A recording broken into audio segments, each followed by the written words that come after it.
I'm 78 years old, and somewhere along the way, without meaning to, I learned that the life I was living wasn't really mine. I didn't realize it at the time. That's the part that still unsettles me. I wasn't lying to myself on purpose. I wasn't pretending. I was doing what made sense, what was expected, what everyone around me seemed to be doing. And for a long time, that felt close enough to being right. When you get to this age, time changes shape. It's no longer something you plan with. It's something you measure what's left of. You stop thinking in years and start thinking in seasons, maybe even in moments. And once that happens, you start asking quieter questions, not the kind you ask out loud, and not the kind that need answers right away. I'm not telling this because I want sympathy. I've had enough attention in my life. I'm telling it because there are truths that only make sense when the road behind you is longer than the road ahead. And if I don't say them now, they'll disappear with me. Most of my life felt respectable. That's the word I would have used. Respectable job, respectable routines, respectable decisions. I was someone people could point to and say, he did things the right way. I took care of my responsibilities. I didn't cause trouble. I kept my head down and my promises up. I thought that was what living was. In my 20s, I was eager to prove myself. I didn't know who I was yet, but I knew who I wasn't supposed to be. I wasn't supposed to be reckless. I wasn't supposed to chase things that didn't pay rent. I wasn't supposed to disappoint anyone. So I chose stability. I chose the path that looked sensible from the outside, a job that came with a title people respected, a schedule that filled my days so completely I didn't have to ask myself uncomfortable questions. I told myself I'd figure out the rest later. Later became a familiar word, a comforting one. Later, when I'm more established. Later, when I've earned some freedom. Later, when I have time to think about what I actually want. I didn't notice how often later was just another way of saying never. In my 30s, the days started to blur together. Wake up, get ready, go to work, come home tired, eat dinner, fall asleep in front of the television, repeat. It wasn't miserable, that's important to say. It just wasn't alive in the way I'd imagined life might feel when I was younger. People around me seemed satisfied, or at least they were good at pretending. We compared schedules, not dreams.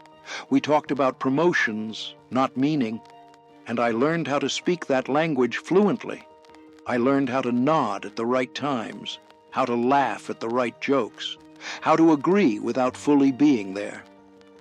There were moments when something inside me stirred, a restlessness, a sense that I was out of alignment somehow. But I treated those moments like inconveniences, passing moods, things a responsible adult didn't indulge. I told myself I was lucky, and maybe I was. But gratitude can become a cage if you use it to silence your own questions.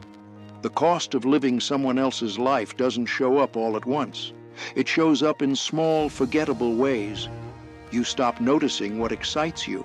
You start saying yes automatically. You measure your worth by how useful you are instead of how alive you feel.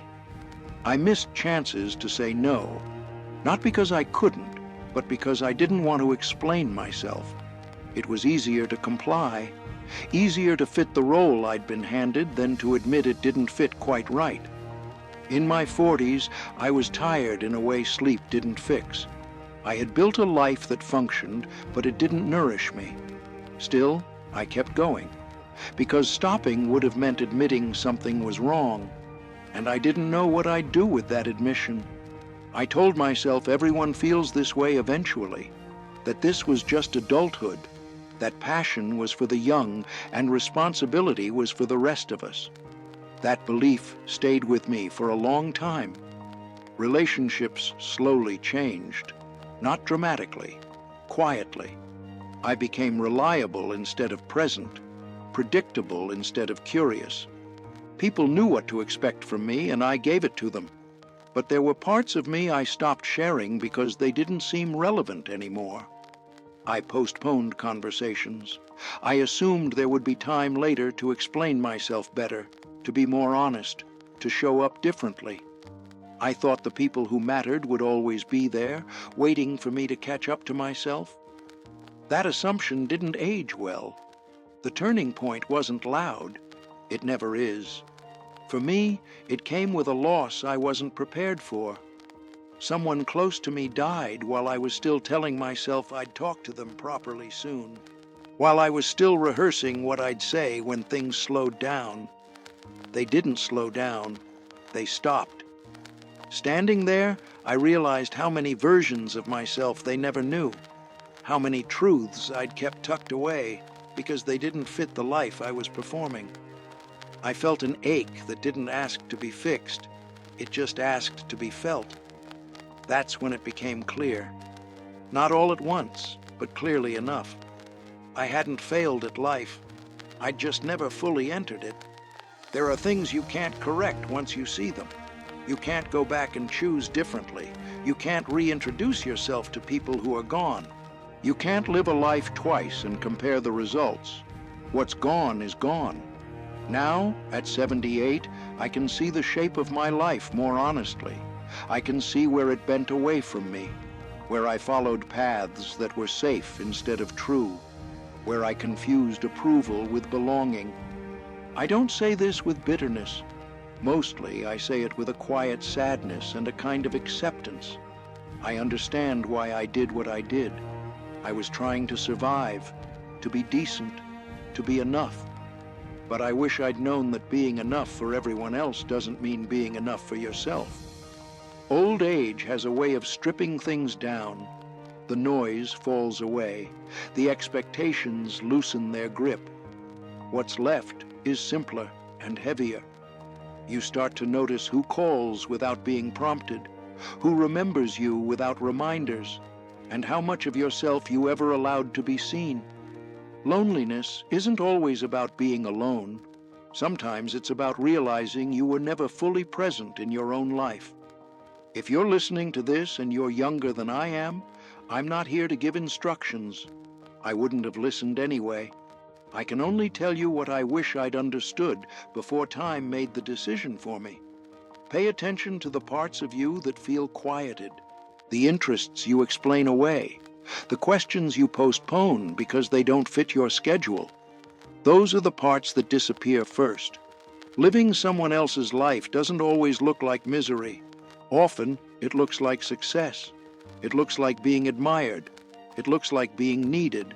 And it can take decades to realize you were slowly erasing yourself to keep that image intact. I don't regret everything. There was love in my life. There were good days. There were moments that mattered. Gratitude and regret can sit side by side without canceling each other out. But I do regret how long it took me to listen to myself. How often I assumed there would be time to course correct. How easily I believed that doing what was expected was the same as doing what was right for me. Time doesn't wait for clarity. It moves forward whether you understand yourself or not. I don't have much time left in the way I once imagined time, but I have enough to be honest, enough to say this out loud, even if it's late. If this meant something to you, you don't need to act on it immediately. Just let it sit. Notice where your life feels borrowed instead of owned. Notice where you keep telling yourself you'll get to it later. Later has a way of disappearing. I know that now. And that's what I needed to say before my time runs out, too. I spent 48 years figuring this out. 48 years doing what made sense, believing clarity would come on its own. It didn't. It only arrived when time started running out. If you want to keep hearing stories like this, you're welcome to stay here. Subscribe if these voices matter to you. And if something from this story stayed with you, leave a comment about it. What part of your life are you still telling yourself you'll get to later?